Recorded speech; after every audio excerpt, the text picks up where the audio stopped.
Muy buenos días. Para nuestra clase de neuroanatomía del día, vamos a hablar un poquito, así como hablamos la vez pasada en la clase anterior, de la sustancia gris de la médula espinal y los núcleos que conforman el asta posterior, sensitivos de la cabeza, del cuello y de la base, así como también hablamos de la cabeza y la base del asta anterior, motores. Necesariamente tenemos que integrar actualmente lo que se llama la sustancia blanca. La sistematización propia se define como la unión de estos núcleos con núcleos distales o distantes a los medulares que o son corticales o subcorticales.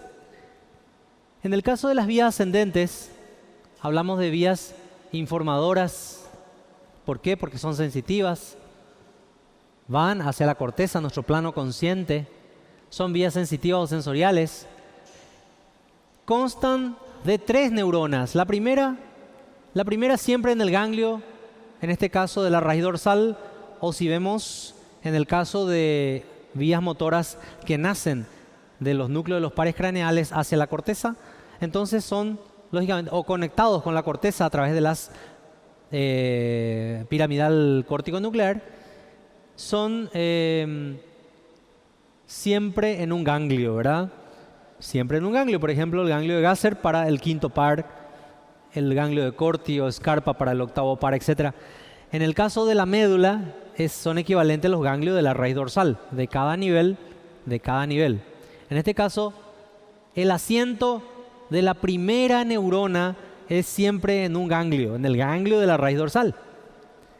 Y la tercera, siempre distante de la médula, en un sector del encéfalo que se llama tálamo óptico. El gran filtro, son núcleos basales que consisten en un inmenso grupo nuclear que tienen como cometido filtrar las aferencias sensitivos sensoriales provenientes de diversos lugares, de la médula, del tronco, etc., para dejar pasar las sensaciones llegadas, dejarlas pasar hacia la corteza, hacia nuestro plano consciente, hacia el manto, para que éstas se vuelvan conscientes. Pero ¿pasan todas las informaciones? No. Por eso se le llama filtro. Es el gran filtro sensitivo sensorial. ¿Y qué es lo que se filtra? Ya sé, las informaciones. Pero ¿por qué filtro? Porque hay sensaciones potencialmente nocivas para la neurona cortical, neurona central, neurona voluntaria del plano consciente, que puedan potencialmente generarle un daño, no pasarán del tálamo. Por eso se le llama filtro talámico. Eso hace que la tercera neurona siempre sea talámica y de ahí sí hacia la corteza. Pero como todo en anatomía tiene su excepción, en este caso también la tercera tiene en las vías olfativas en donde no hay relevo talámico, no hay filtro talámico. Bien. Nuestro primer as, el as espinotalámico. El as espinotalámico lleva a la corteza cerebral las aferencias sensitivas de tacto, dolor y temperatura provenientes del tegumento, fundamentalmente del tegumento, de las 3 capas: epidermis para tacto y dolor, dermis, frío-calor, e hipodermis, presión. En estos lugares están los esteroceptores, en donde llegan las informaciones esteroceptivas y son, como dijimos, un receptor es un órgano transductor que genera una transformación de la información proveniente del exterior, de fuera, de la periferia, proveniente, lo transforma en un influjo nervioso y como tal llega hasta la corteza, en donde vuelve a traducirse como tal gracias a la gran capacidad de la neurona central de hacerlo. El as espinotalámico es la vía del tacto, dolor y temperatura, y es esto, una vía cruzada ya a nivel medular.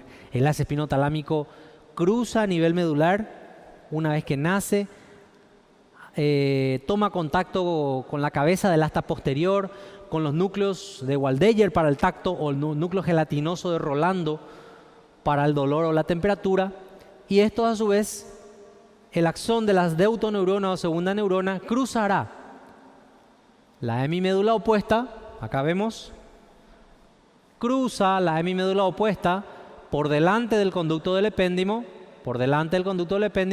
formando lo que se llama el haz en semiluna de Dejerín. El haz en semiluna de Dejerín, por donde ascienden estas fibras que llevan la información del tacto, dolor y temperatura hacia la corteza cerebral. ¿Pero hacia qué parte? Hacia la corteza contralateral, por este fenómeno de la decusación a nivel medular, que lo hace por delante del conducto del epéndimo y cruzando también por el asta anterior entre los núcleos motores, formando por fuera el haz espinotalámico anterior y el lateral, para el TADOTEM, tacto, dolor, temperatura. Lógicamente esto se hace ascendente y hay una disgregación de estas fibras. El haz espinotalámico anterior, que lleva la información táctil, va bien detrás de las vías motoras piramidales. Sin embargo, el espinotalámico lateral, que lleva dolor y temperatura, ascienden en el tronco en una posición lateral, especialmente a nivel vulvar. Lo hacen en un fascículo muy conocido, el fascículo heterogéneo de Böhme-Kuster. El fascículo heterogéneo de Böhme-Kuster, acá en la zona lateral, para a nivel protuberancial unificarse otra vez con toda la cinta de raíl medial, formando parte de ella y ascendiendo detrás de las vías motoras hasta conectar con la tercera neurona tálamo cortical en los núcleos laterales, ventrolaterales del tálamo. De ahí, por un abanico de aferencias a la corteza cerebral, a las áreas sensitivas primarias, parietal ascendentes o secundarias. Finalmente, entonces, esta es la vía del tacto, dolor y temperatura, que si hacemos un recuento, es una vía cruzada a nivel medular y ya se mantiene cruzado el resto del trayecto hasta la corteza cerebral. Nosotros, en el estudio medular que nos habíamos quedado, finalmente lo único que entablamos es acerca de la estructura medular, que seguiremos hablando de ella sucesivamente en las diferentes clases, puesto que las demás estructuras desconocemos actualmente e iremos conociendo. Yo solamente hago un puente para tener la vía íntegra y se tenga una idea global de la función de esta vía sensitiva, es decir, espinocortical, o haz espinotalámico y tálamo cortical. Bien. Por otra parte, habíamos comentado que la propiocepción es una información sensitiva de diferente modalidad que proviene del aparato locomotor. La propiocepción nace en los propioceptores, que son receptores que se encuentran en el aparato locomotor, hueso, músculo, tendón, articulación, cápsula articular, etc. Y estos dan una información al sistema nervioso central de estiramiento, generalmente del músculo, de los tendones, de todos los elementos que conforman parte de este aparato locomotor. Entonces, ¿qué tipo de información es la propiocepción? Aquello que ubica nuestros diferentes segmentos del cuerpo en el espacio.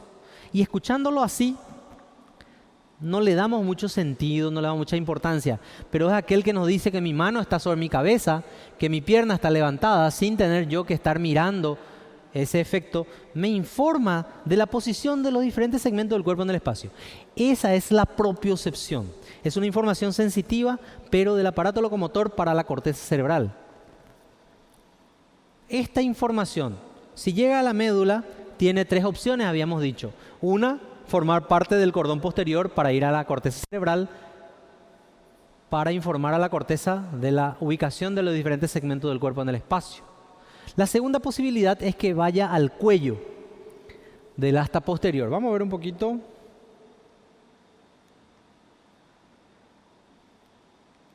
Entonces, la primera opción es que llegue al cordón posterior y forme el haz del cordón posterior, llamado también haces de Golgi-Burdach, o de la vía propioceptiva consciente, también se llama, porque este cordón posterior lleva a la corteza cerebral, lleva la información propioceptiva, por ende consciente, pero no es una vía cruzada, como ven, a nivel medular es una vía directa,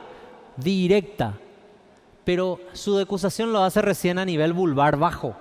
Miren, de los núcleos toman contacto la protoneurona con la deutoneurona del bulbo bajo, lo de los núcleos de Golgi-Burdach, acá en el bulbo bajo, y de ahí se hacen ventral y ascienden como cinta de raíl medial, anexándose también el haz espinotalámico lateral posteriormente que había cruzado por el fascículo heterogéneo. Es decir, es una vía compleja, pero tener en cuenta que esta es la primera opción entonces de la vía propioceptiva, formar parte del cordón posterior, formar el cordón posterior junto con el haz sensitivo táctil epicrítico y ascender como luego hasta el bulbo y de ahí como cinta de raíl con otras vías hasta la corteza.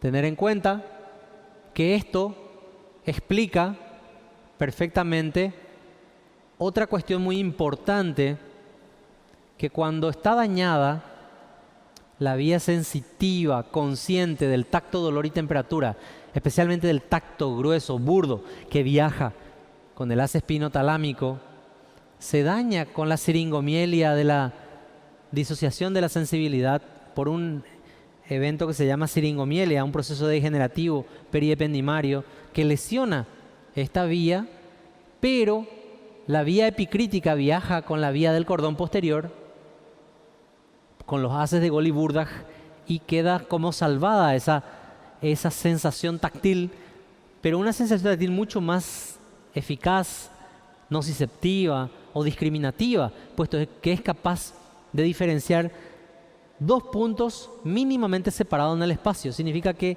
es mucho más específica que el tacto burdo que viaja con el haz espinotalámico.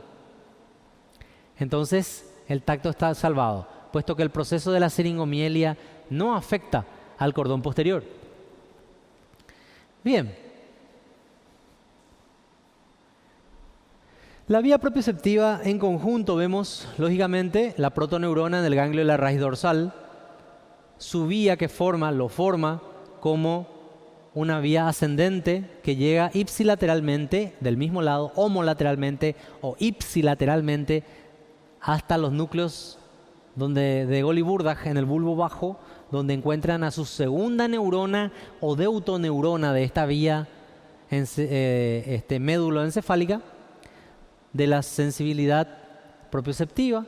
Luego de aquí la vía se hace ventral y asciende detrás de las vías motoras por todo el tronco hasta el tálamo, donde encuentra la tercera neurona, y de ahí a la corteza cerebral. Lógicamente, estas estructuras del tronco y del cerebro no conocemos, lo conoceremos próximamente, por ende solamente hacemos una visión global para entender globalmente la vía propioceptiva. Bien. Si hay una vía propioceptiva consciente, existen también las vías propioceptivas inconscientes, ¿verdad? Las inconscientes, que son aquellas que del aparato locomotor son provenientes del aparato locomotor y llegan ¿a dónde? Llegan al cuello del asta posterior, a los núcleos de Clark y de Bechtereau. Los núcleos de Clark y Bechtereau, en ellos se encuentra la deutoneurona o segunda neurona de la vía propioceptiva inconsciente. Por ende, esta vía trae información profunda o propioceptiva inconsciente. ¿Por qué inconsciente? Porque su destino de ahí en más será el cerebelo, la corteza cerebelosa. Por ende, recuerden, lo de consciente o inconsciente es si va o no a la corteza cerebral. Si no va a la corteza cerebral es en este caso va a la corteza cerebelosa, que para nosotros es inconsciente. La función cerebelosa es inconsciente. Entonces, a nivel cerebelar llegan estas vías directas y cruzadas. Vemos, por un lado, la aferencia, ¿verdad?, pintado acá en azul, para el haz espinocerebeloso directo o dorsal o de Flechsig, y la cruzada o ventral o de Bowers, que ascienden la primera, espinocerebeloso dorsal o de Flechsig, en forma directa, ingresa por pedúnculo cerebeloso inferior al cerebelo, a la corteza paleocerebelosa, y la cruzada llega también al paleocerebelo, pero cruzando todo el tronco del encéfalo y por vía pedúnculo cerebeloso superior ingresa al cerebelo para llevar esta información profunda o propioceptiva. ¿Por qué el cerebelo precisa de estar informado de lo que hace el aparato locomotor? Porque necesariamente la función cerebelar es la de coordinación de la función motora voluntaria de estos músculos, huesos, articulación, tendón, cápsula. Todo esto se regula con la coordinación motora voluntaria a través de la corteza cerebelosa. Y recuerden, la aferencia cruzada del haz espinocerebeloso cruzado vuelve a ser cruzado acá a nivel del mesencéfalo, que no conocemos todavía, pero por ahora simplemente conocer de que es una vía doblemente cruzada. Una vía doblemente cruzada cruza en la médula y vuelve a cruzar allá arriba, es una vía directa. Y eso explica la ipsilateralidad funcional del cerebelo. El hemicerebelo derecho coordina la motricidad del hemicuerpo derecho y viceversa. Entonces es un órgano ipsilateral, funcional ipsilateral.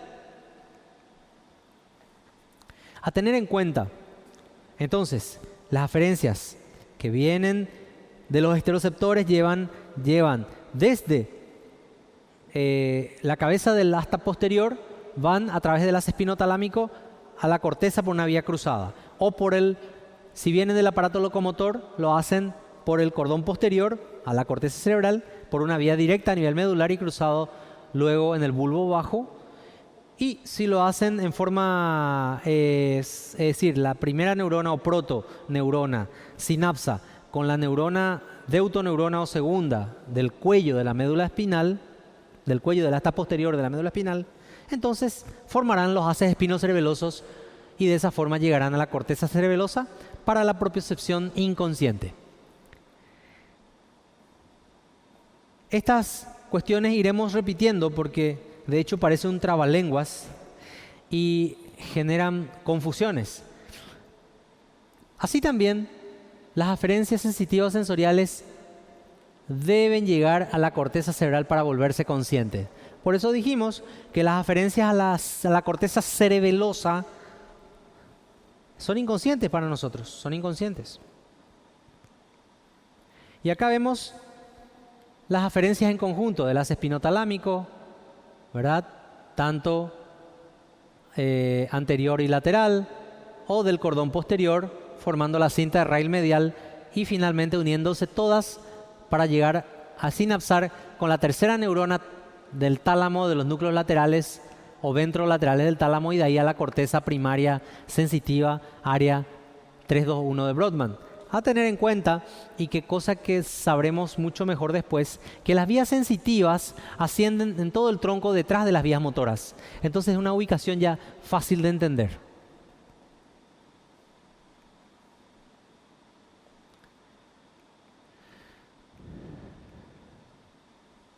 A tener en cuenta que las aferencias generan sensaciones básicas, es decir, toda aferencia a la corteza cerebral genera un estímulo a la neurona central metabolizada, es decir, esta neurona alta es capaz de metabolizar la información y enviar una respuesta o una orden en forma de orden que puede ser una orden motriz para una contracción o una orden secretora para una secreción glandular. Así, dice, las aferencias generan sensaciones básicas complejas en centros subcorticales para volverse eferentes. Vamos a ver un poquito.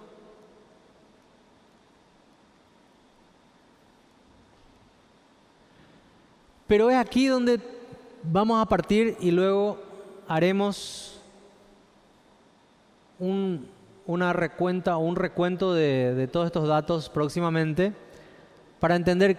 Ahora bien, el sistema motor voluntario, como dice acá, la neurona central alta de la corteza cerebral emite una respuesta por una vía de dos neuronas, ya la alta de la corteza cerebral y la baja de la médula espinal. Acá dice la primera central allá de la corteza, la última periférica del asta anterior de la médula espinal, destinado a un músculo o a una glándula. Entonces ese es el evento motor que esperamos, una respuesta en forma de contracción o secreción glandular, contracción muscular o secreción glandular.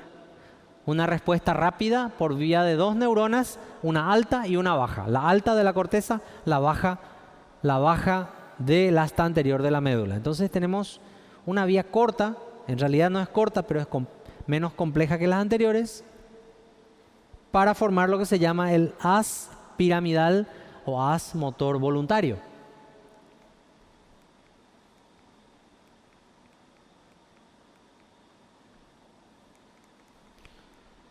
Este haz piramidal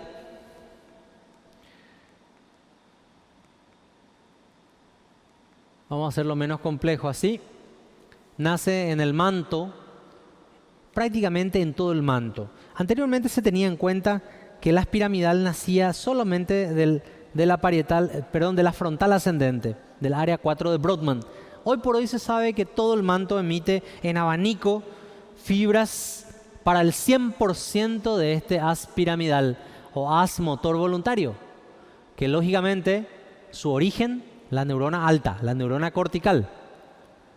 La emisión de su axón del 1 millón por lado, ¿verdad?, para el haz córtico espinal y más o menos esa misma cantidad para los núcleos motores de los pares craneales.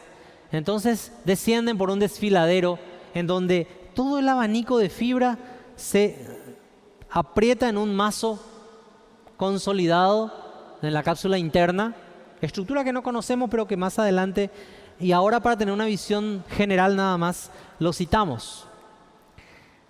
El haz piramidal desciende siempre por la porción rostral o ventral del tronco del encéfalo, del mesencéfalo, de la protuberancia o las pirámides vulvares.